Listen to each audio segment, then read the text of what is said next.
This podcast is part of the A3K network. For more information, visit www.anime3000.com.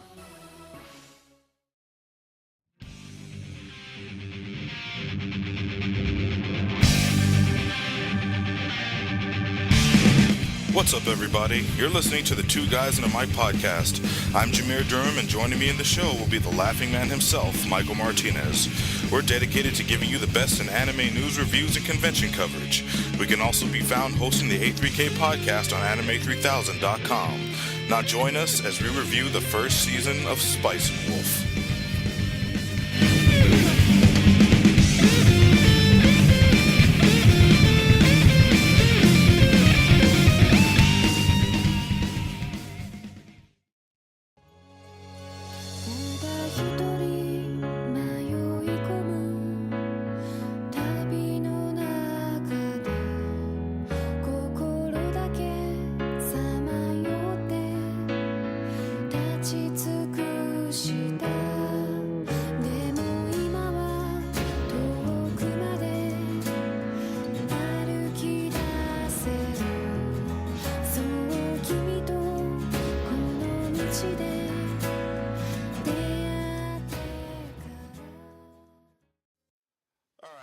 Mike, I owe you an apology. Yeah? Because you told me to watch Spice and Wolf almost a year ago, and I told you, and I quote, "I'll be damned if I'm watching a show about a white guy with silver hair who picks up a wolf prostitute, puts her in the back of his wagon, and then satiates her lust for apples while roaming along the countryside negotiating maybe a little bit shadowy business deals." That is not how I explained it to you when I first told you about it. Yes, but that's what my mind thought at the time. But here it is a year later, and I watched the show for the purpose of this review, and I owe an apology because I liked it. Really well thought out, well put together, excellently written show. And I thought that I wasn't going to like it. Because if somebody tells me, "Hey, Jameer, there's a show about a guy who, finds a wolf god, deity, whatever you want to call her, in his wagon, and then agrees to take her halfway across the world so that she can go back to her homeland of Yoitz." It was Yoitz, wasn't it? Yeah, it was Yeah. Yeah, it was Yoitz. And I was like, well, he's a traitor, right? Yeah. No, Jameer, it was Yoitsu. It was Yoitz. Get it right, Yoitsu. I was like, what is this show about? Like, are we just going to be watching this guy go around trading things and the wolf comes with him? What part does the wolf play in this?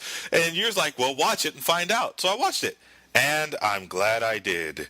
Spice and Wolf may be one of the most excellently written shows, or the best written show I've ever watched in my life. And like I've said a lot of times, you and I have seen a lot of shit. Yes, we have. We've seen a lot of shit. The fact that the dub for it was done exquisitely well. I had no problems with this dub whatsoever.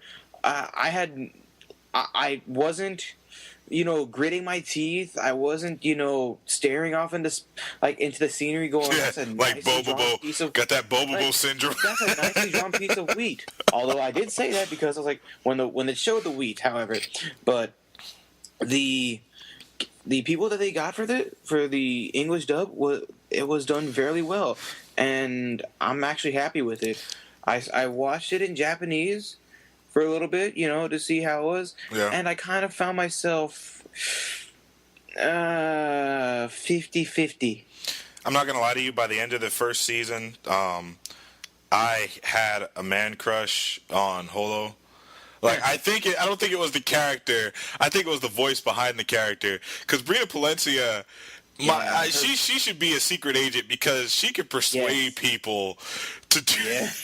Well, the character that she played could be a secret agent. Her voice for that role, it's like, I don't like lima beans, but if Brina Palencia came to my house and did Holo's voice and said, "Jameer, you should eat some lima beans," I was like, dude, give me 2 spoonfuls of lima beans right now. Yeah. Brina Palencia, for her voice acting, I think, in my personal opinion, this is the best role that she has played. I know she was in Black Butler. Yeah. But I really liked this role that she played, and man, I had no qualms with it. I had no problems whatsoever. The Spice and Wolf as a whole put in simple terms, it's a story of a trader. It's interesting. Yeah, it's interesting, but it's the story of a trader named Kraft Lawrence who visits the village of Paslow. When the story begins, when the anime begins, anyway, we see him visiting the town of Paslow, and later on he finds a pagan wolf deity named Holo in his wagon, who was enchanted within the wheat that he had traded for. Am I correct? Yeah. And that sounds about right. And pretty much his reaction is the same as... Okay, well, I'm not going to say everybody, Mike, because I know you. If you looked in the back of your wagon and you saw a naked woman within your wheat, your first thought wouldn't be like, oh my God. Your first thought would be like, giggity. Sweet.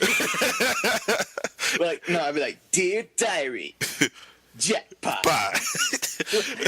His reaction was a normal person's reaction, like, oh my God, what the heck is a naked girl doing in my wolf ears and tail? Yeah, doing in my cart, because he was freaked out, and she explains it to him in a way that was like, okay, my name's Holo, I'm the wise wolf, and he had heard about the legend from Chloe, his childhood friend, who he visited every time he came to the village, and he was like, okay, well, if you're really Holo the wise wolf, then show me your true form. And she's like, do you want to see it? Oh yeah. Yeah. Do you really want to see it? Yeah. Him like 3 times. That's your reaction's like, okay then, I warned you. She digivolved.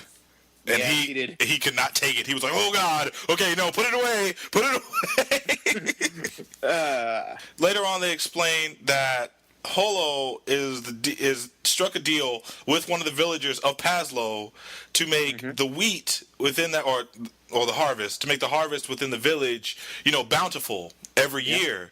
But as time went on, like she had lived for over 600 years, and as time went on, it kind of took its toll on the land. Yeah, the village became more cultivated, and they learned to do things or to grow the wheat without the help of Holo. So because of that, she felt that she wasn't needed anymore, and she was lonely because nobody really, nobody really came and talked to her anymore. It was like well, not to mention that the guy who she made the promise to died maybe a couple hundred years ago. But that's besides the point.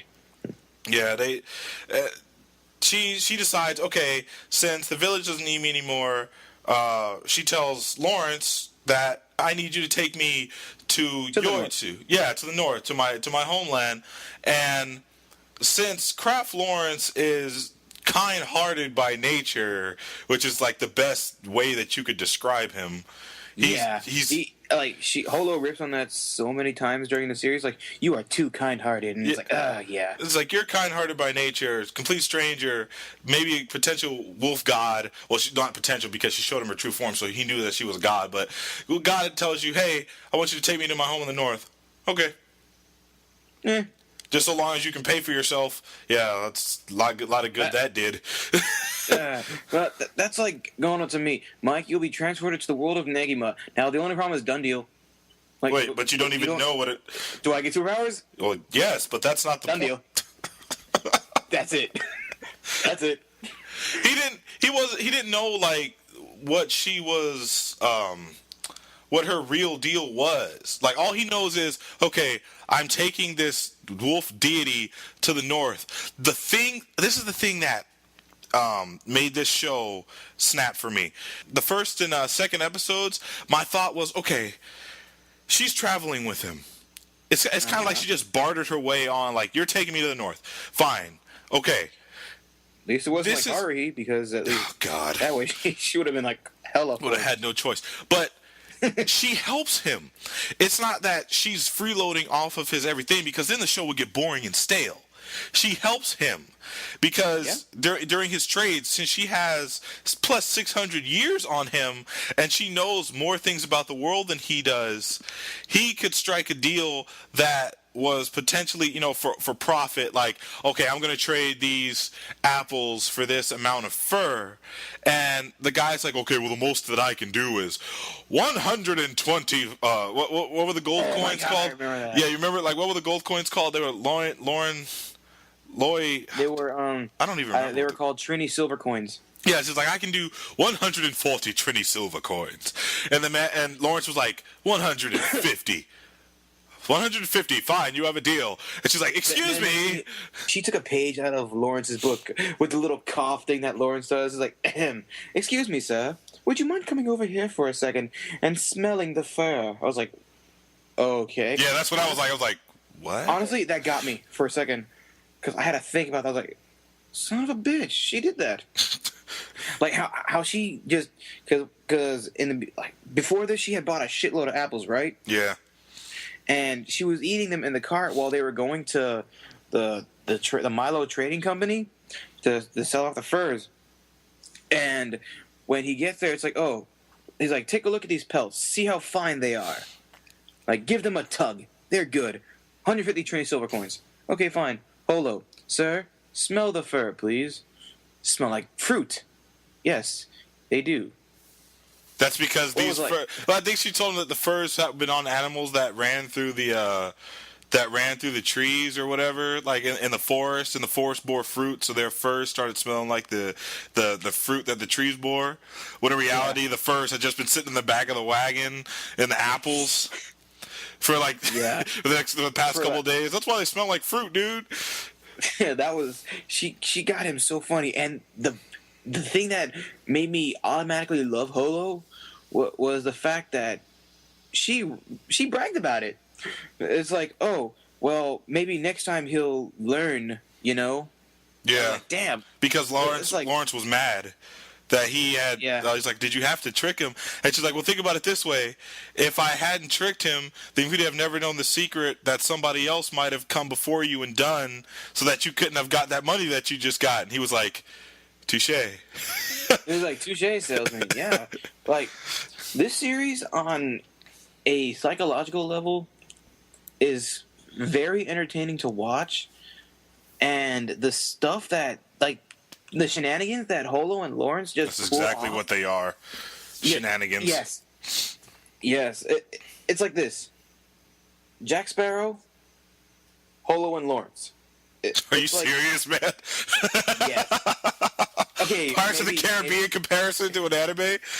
Okay, come on. You have to admit, you've seen some of the shenanigans that Jack Sparrow has done. Jack Sparrow is a troublemaker by nature, but Lawrence doesn't go looking for trouble. He just gets screwed over by people who he trades with. Like, when you go from coming into town with fur to sell in your wagon to getting chased through the streets at night by people who want to kill you. No, that's past shenanigans. Yeah. That's past shenanigans. That's an adventure, okay? Dude, but that's the reason why some people might not like this show. I enjoyed it, but this show is not for everyone. Even though I just described what may sound like an action scene, this show is not an action-oriented anime. This show is trading and economics, okay? Yes, it is. And it's an adventure romance drama. It's a lot of talking, but like I said before, the writing, you don't even notice. Like, I started an episode, I didn't even know when the episode ended until the theme song came on, because the writing for it was so good. Like, even the verbal sparring matches that Holo and Lawrence have between themselves, like the episode can start out in the riding in a wagon, and Holo is brushing her tail. And it's cold outside because they don't really show like how the seasons progress until they make mention of it, like when they're talking to somebody, or they had a blanket on the wagon, so you're like, okay, it must be cold outside. And Lawrence asked her, she says, okay, it's cold out, could you please put your tail back under the blanket? And Holo looks at him while she's grooming her tail with a comb, and she's like, okay, I can't put my tail back under the blanket because I am a very proud wolf, and my tail is very beautiful. Wouldn't you agree? And the first time I heard this, I was like, what the fuck does your tail being beautiful have to do with the fact that he's cold? And then she explained it so that, okay, my tail's beautiful, so since I'm a very proud wolf, I have to take care of my tail, and that's more important than you being warm right now. And I said, oh my God. I was like, Yeah. it's just the way her character is. It's the way her character's written. And Lawrence, since he's so kind and he doesn't, a normal person would be like, okay, but it's 30 to 40 degrees outside. You couldn't just put your tail under for a minute and it would get into an argument. Instead, Lawrence, who is very intelligent, by the way, says, okay, if you put your tail under the blanket, I think he bribed her with like some food, or he started explaining how they pickle peaches with honey. And since she likes And sweets, she didn't believe him. Yeah, she's like, you mean to tell me that they pickle peaches with honey? Sure do. And they're in the town that we're going to next. Oh, you have to buy some for me. I don't know. It's kind of cold out here. It's like basically bribes her. Yeah. Into making it warm. Arguments alone are like, it's like what we said. The verbal, like the dialogue between Holo and Lawrence is enough to sustain you Throughout the it's whole like, okay, episode. yeah, and you don't like honestly. Here's how I feel about it. If you were to put in a fighting match, Holo and Lawrence, like just them sitting there at the other end of the table talking, Draw. But if you had like some kind of chalk versions of them behind them, you would see both of them getting their asses beat from just the words that are being said. It was a draw. Like every time they started talking, she would say something to him, he would say something to her, verbal sparring match, and then by the end of the conversation, it would turn into an argument, but by the end of the conversation, they'd be like, okay, let's go get something to eat. It was just, they become friends like by the fourth episode. It was like they'd known each other for years, and the writing, it's put in such a way that yes, these people talk like they're like in medieval times, but it's not boring. Like I've seen some stuff that's said in medieval times. I was like, man, this is boring. And Spice and Wolf is not like that. The story goes about in a daily, leisurely pace. Lawrence will and Holo will travel to a town. Yes. They will probably to trade some goods. And something will happen. Yeah, something will happen, which I'm going to try and not spoil it for people who haven't seen the first season, since this review is about the first season. But they'll go into a town trying to sell some goods or trade some goods. Something will happen, and then Lawrence and Holo will have to find a way to get out of the predicament, but at the same time, while they're in the predicament, something will happen with their relationship. So it's kind of like a subplot. Yes, So Lawrence is... and then yes, and they have to try to fix that relationship. But here's the cool thing: along with that, not only do you have to get out of the predicament, fix the relationship, or fix the problem that's between them at hand, but Lawrence also goes and tries to make some money along the side. Right. He So it's attempts like- to it's like because three he things they're doing at because once. he doesn't like to go to a turn without turning a profit. Yes, and like that right there is a character that I actually found very interesting, not just in the show itself, but in anime in general. It's Because refreshing. yes, it's new. It's something that you haven't seen before, which I liked. It's not something where it's like, oh, hi, I'm so and so. I have a power that is dwelled deep within inside me that only I can use, but I'm not going to use it until the last episode when I'm getting beat by the villain of the series. Yeah, and they depend on each other for more reasons than what like I said before. Lawrence, when Holo first joined him, I was like, okay, the wolf is just going to get on the wagon and not really do anything. But then after the trade debacle in which he helped him make more money, they open up more reasons that Lawrence depends on her. Holo depends on Lawrence to get her to the north, to get her food, and to teach her the ways of the world, because she hadn't left Pazlo in hundreds of years. Like every town she goes to is a new experience for her. Lawrence has been she pretty much, don't forget, she pretty much had to learn all the currencies, like the Trini silver coins, the fake Trini silver coins, the Zimbabwe coin. Yeah, I some don't of those know. I can't even pronounce. Like Yeah, those were weird. she goes to a town and she loves alcohol. She likes fruit. She likes different kinds of food. And every new experience that they go through is like a whole new world for her. But Lawrence has been to the towns before. He's traveled between all the towns that they visit plenty of times, so he knows what to expect and he knows what and what not to do. While they're in that particular town. But while they're traveling through the world, she tells him different things about like how the animals, so she can speak to animals, and Lawrence doesn't really have any idea of like what to do just in case they become attacked, and he can't hear things that are miles away that Holo can hear. Like if they're about to be ambushed, or if somebody's coming up behind them, because nobody can see Holo's wolf ears and tail, because if they do, they'll be in trouble. They want, since she's a pagan deity, they'll want to turn her over to the church, and the church will kill her, and they might hang Lawrence for being associated with a pagan. So what? The thing that I found out that I like about the series was how Holo and Lawrence went into I think it was the first town. He explained, "Oh, this is my wife," and to cover up. And and because what happens is she has to wear a hood and a long dress to cover up her ears and tail. So it's like, oh, this is my wife. However, she is very badly burned on the face, so she prefers to keep her face hidden. Right. And one of the characters, his name was Amati. I can't pronounce his first name. Amarty, yeah. Amarty from me or something like that. I can't pronounce his first name. But his name was Amarty, right? He was one of the characters which was pretty much in the middle of the first season, where he tells Lawrence about a new Trini silver coin that's being produced, which has slightly less silver, I believe it was, right, in the silver coin. So he's like, "Oh, I want to see I want to see Holo's face because she must be very beautiful." But then Holo's like, "Oh, what did she say? It's better to let your imagination wander about how much about my beauty instead of actually gazing upon me, because then he'd be spoiled." Yes, that right there. I was like, I paused when I first heard her say that, and I'm like, oh shit! I told you she's persuasive. No, honestly, I'd be very scared if Holo was a car salesman, because I'd be screwed. I would be screwed. Damn, Mike, another lemon? Dude, it's that same saleswoman. It's not fair. So those are the good things about Spice and Wolf. This is one of my personal gripes, which there aren't many, because this show almost got it perfect from me, Mike. It really did. The first season anyway.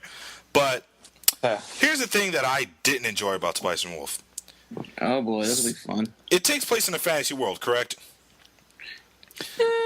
It's a fantasy world. It's a fantasy world. You can say that. The workings of the world are very much like medieval, like Europe, and the church is perceived to be a superpower in itself. So this show, since everything back then was primarily done business-wise through trade, it takes trade and it blows it up. Everything is done with trade. Money is done with trade. Fur is done with trade. Fruit stands and everything else, you can buy it on credit or your money alone if you have it. And that's where it became uninteresting. Like the whole trade and economics thing. If it wasn't for the writing, this show would suck because of this. But the economics thing still didn't interest me because it's based on places that don't exist. These Trini silver coins and all these other towns and stuff were never in the real world. So the show's basically saying, I need you to remember a lot of names of these characters that Lawrence deals with, and there are a lot of people that Lawrence deals with. Yes, that have no real life references. These people aren't versions of actual people that existed in real life like hundreds and hundreds of years ago. There are no famous traders that are referenced in this anime, and it makes it kind of loose because the show doesn't tell us about the world. It tells you the name of the town that they're going to, but it doesn't explain the whole history of the world and how this town came to be and the history of the town. And it doesn't make parallels or references to any other real historical events. So it kind of makes... I think you might just be looking a little too far into it, like a little bit too much for that. That's just my personal opinion. Well, Mike, if they're going to go to different towns and trade, I mean, the show's basically about trading. Like, the 10-minute business deal over some apples and some fur. That's the thing that got me. I'm like, okay, man, it's been like 5 minutes and you're still trying to debate with this dude about how much money you want for these apples. Yes, they were picked in the forest of so-and-so. Okay, fine. The fur was taken off foxes and the wolves, the wolves in the forest of this place. Yes, they're parallel to each other from over here, but we don't need to, debate about how old this thing is compared to this thing. It would have been more interesting, in my opinion, if the world was based off the real world, so that you could actually make comparisons. Like, oh man, he went and got these furs from, someplace that's really cold. Like, he traveled through Canada and he got these furs from Canada, but he picked this fruit in the vineyards of Spain. So yeah, I can understand the importance of where this came from compared to this item, and I can understand why that guy is asking for that much money. It's just, you don't really know why the items are important, because they make a big deal about the items that he's selling and how much money he should get for them, and you're like, all right. On that part, I think they did explain it just in the dialogue, but you probably didn't pick it up, because I had no qualms with that sort of thing whatsoever, because I guess I was so fascinated by Holo like ponying the crap out of people. I think the writing hides it. Yeah, the writing can be very tricky, and they can throw a lot of their fantasy world techno lingo at us. Exactly. We won't really understand it until I didn't really get much of how the money system worked with the training silver coins until Lawrence was explaining it to Holo. Yeah, they explained the money. The money wasn't a problem, but in regards to the first season, in my opinion, it was over too quick. It's 13 episodes, and it actually left me being like, okay, I want to watch and see what happens during the second season of this, which we will cover during our next podcast. This is a 2-part podcast, and Spice and Wolf Season 1 is Part 1, and Spice and Wolf Season 2 is Part 2. And the only reason that we didn't put both of them together is because they're both vastly different. Spice and Wolf Season 1 covers Lawrence and Holo's budding relationship. Yes, they're not completely familiar with each other, and there are lots of things in season 1 that are vastly different from stuff that happens in season 2. So we had to split it up into 2 parts. But I would recommend this for anybody who likes light fantasy fantasy shows, period, and romance. The economic and business undertones might turn away some people, but the writing for the show and the way that the actors, especially the dub actors carry their lines will probably not really, it probably won't make people bored of the show too quickly, because it I don't know how to really say it. It's like the show itself, what they're talking about is boring, but the way they're talking about it makes it interesting. Yeah, I would recommend that. I'd recommend this to anybody who wants to watch something that deals with a little bit of romance, stuff like that. But also, one of the reasons why is that if you just want to sit back and relax, I kind of found this Spice and Wolf as a relaxer anime that I can sit back and watch. It is a leisurely show. It is. It really is. Even though that there's a lot of technical lingo that goes around, and you can get lost really easy. Yeah. And it's still very. Just the way the script is, it's very easy to fall in love with it. So, guys, stay tuned for the next podcast, which will cover Spice and Wolf Season 2. As always, please leave a comment in the comment box. We enjoyed the people who left comments in the Toonami. So please, feel free to leave comments in the comment box. We always respond to them. And this is Jameer Durham, Michael Martinez, signing off, everybody. I look at the world through upper eyes and cut myself a slice of sunshine pie.